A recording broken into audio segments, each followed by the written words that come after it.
I'm Teresa Caraggio, and this is Third Paradigm. Today, I'm responding to Russell Brand's interview of Daniel Pinchbeck called How Do We Invent a New Future? What I'm going to look at is that I think Russell and Daniel are making the revolution harder than it needs to be because they don't believe what they're saying. So I'm going to take what they're saying one step further and look at how that could be applied to inventing a new future.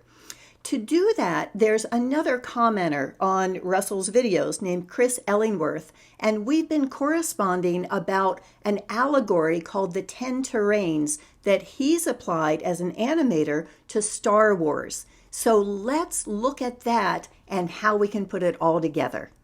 To start with a story, a dozen years ago, I had a radio show called Third Paradigm on a pirate station. And even though my shows were similar to what I'm doing now, they were rants, I discovered that you could actually talk to any of those famous authors because they didn't know that you only had a half dozen people listening to you. Or maybe they did and were just too polite. So Daniel Pinchbeck was my first interview when he was on tour for his 2012 The Return of Quetzalcoatl. He said that mine was one of the most fun interviews he had ever done, words that I will inscribe on my tombstone. So what is this idea that Daniel and Russell flirt with but don't fully commit to? When Chris and I have been emailing, he said, in the context of everything being one, which I will now abbreviate and use just the initials. And that made me think, well, even those initials are kind of clunky. So I started thinking you could just say it as all be one. And then I realized that that sounded a lot like Obi-Wan, and that if you took no and made it phonetic, it was Kano. So a being who knows that everyone is one would be an Obi-Kenobi. I'm sure that I am the only one that had not already occurred to. In the interview, at some point, Russell says, everybody is just us, consciousness exploring itself. In his community video this week, Russell says, as we know, the majority, if not all, of reality is in our heads. Now, there's a big difference between the majority and all, as Russell certainly knows. Rather than judging, is this reality or is this in our head, I think we need to be considering whether all reality is in our mind, which is a better word than head. As I've mentioned, I've been studying A Course in Miracles for 17 years. One of the things it says is that perception is projection. And what I was reading yesterday was, body is the ego's idol, a wall of flesh around the mind, keeping it prisoner in a tiny spot of space and time, beholden unto death, to sigh and grieve and die in honor of its master. And what I was reading this morning, using my little Crow Tarot King of Pentacles as a place marker, is, what if you realized that this world is a hallucination? What if you really understood you made it up? What if you realize that those who seem to walk about in it, to sin and die, attack and murder and destroy themselves are wholly unreal? Could you have faith in what you see if you accepted this? And would you see it? Hallucinations disappear when they are recognized for what they are. This is the healing and the remedy. Believe them not and they are gone. And all you need to do is recognize that you did this.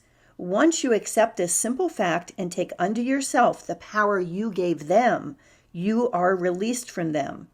One thing is sure, hallucinations serve a purpose, and when that purpose is no longer held, they disappear.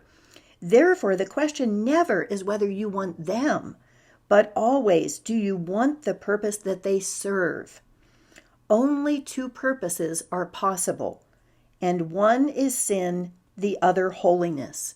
Nothing is in between, and which you choose determines what you see.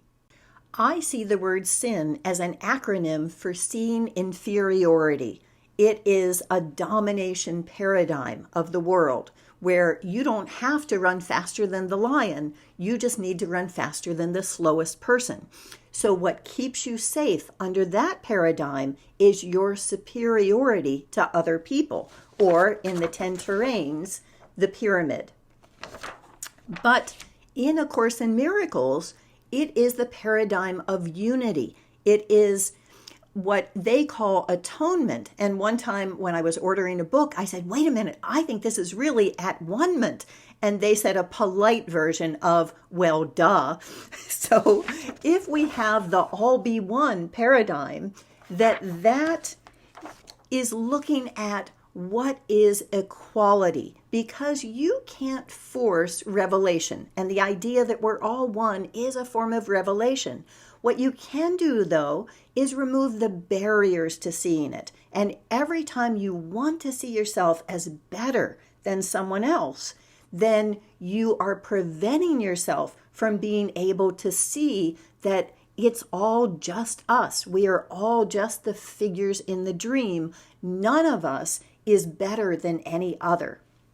In Chris's video, when he shows Star Wars as illustrating the 10 terrains of consciousness, he shows Luke Skywalker going through, starting at square, being a law-abiding, rule-following citizen, to then becoming a diamond, becoming someone motivated with ego and individuality, but also with the courage to confront.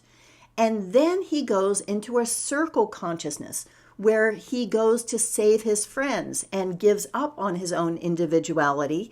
And from there, by the end of that movie, he moves into a spiral consciousness because he chooses to die rather than allow himself to be corrupted. But in the final scene, he moves into a toroid or fractal consciousness because he refuses to even fight Darth Vader. He throws down the lightsaber and trust in the Force and doesn't think that it's all up to him. And so what would it mean for Russell and Daniel to test out whether what they're saying is really true? Maybe it means stepping back. Maybe it means seeing whether the revolution doesn't need them to use their charisma, celebrity, intelligence, humor, dashing good looks.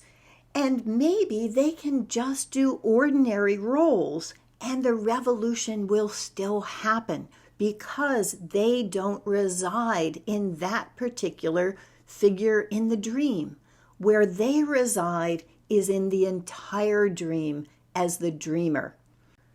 I don't think, though, that stepping back means the hegemonic goal, as they say, of universal basic income and a post-work economy. As I say in my comments on Russell's video, where they're talking about this, ask Laura whether a post-work household is possible. I don't know why all the men I know are so enamored of this idea that they can just stop working. Even the most enlightened Charles Eisenstein, David Graeber, he wrote Bullshit Jobs.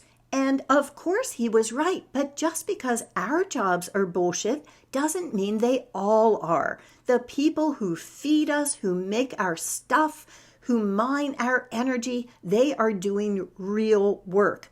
And we need to be able to reclaim that real work, not just say robots are going to do it all. For my own amusement, I've put my vision of a new future into the model of the 10 terrains. Now, you have to forgive my little hokey drawings. I had one listener who said, good sense, but too bad about the face intruding on it. And I wrote back and said, well, glad you think I make sense, but sorry about the face. I work with what I've got. And he apologized and said, oh no, I just kept not wanting to scroll away because I didn't want to miss any of the graphics or things that, of course, I don't have because I'm not that technically adept.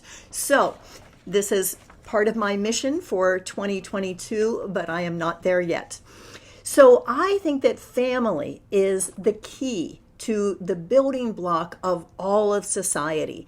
And in this, I've taken the triangle, the pyramid, that I'm looking at as the masculine energy, the strength and the direction, but then combining it with the female energy. And I think these are things that we all have both of in us. And that nurturing and that receiving and flexibility. And putting them together is the six-pointed star with the circle in the middle with the children. So that is a system that starts out with sharing, but needs to move into reciprocity in order for children to be able to grow and be an asset to their own households. So then I looked at the square, which is the block, the neighborhood, and how that again needs to be a system of reciprocity and equality and inclusiveness. Russell has often mentioned the Bhagavad Gita and how it has nodes where there are diamonds at each of the points where the net intersects. And so I see that as the network of experts, that people in every society should be able to become authorities on whatever they're interested in, and that's another system of sharing and reciprocity. Daniel mentions that he thinks that there is rational authority and irrational authority, and that we do need to have those systems. But I think that responsibility and authority should always go together, and that you don't need to give someone authority if they're taking responsibility. Then I think we come to the circle, which is the community of communities. And there, every community is equal, and that they are all working together in order to share resources and to share different ideas. And that's where I think the spiral comes in. I think that our ideas, which only get stronger and better and bigger the more that they're shared, that should always be part of a gift economy. Ideas and knowledge belong to all of us if we all be one.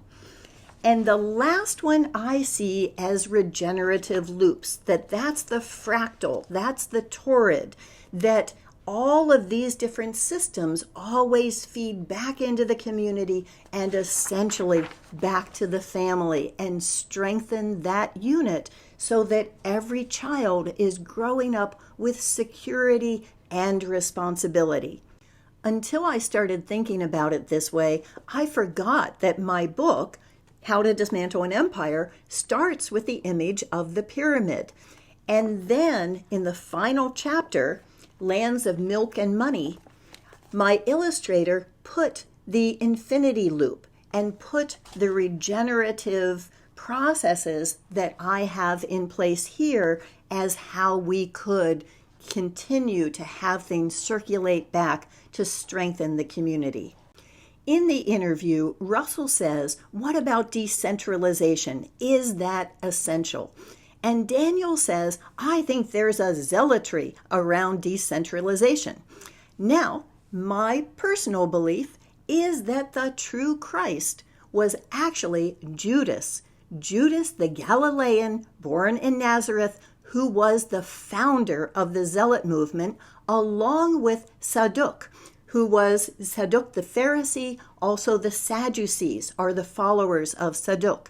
Between the two of them, they brought the Roman Empire to their knees because they were fearless, and they taught everyone to be fearless in a way that seems like they understood something that we've forgotten. And that story was rewritten by the story of Jesus. Jesus, the Roman apologist, the one who says the empire will always be with us because God is on the empire's side. So that story, I believe, has set us back 2,000 years, and I think that Jesus is a literary character who represents Josephus who betrayed his people and who was the son of Caesar, then known as God. happily accepting my role as a zealot for decentralization, as an anarchist, which is the only thing to be if you have faith in other people. How does this all come about?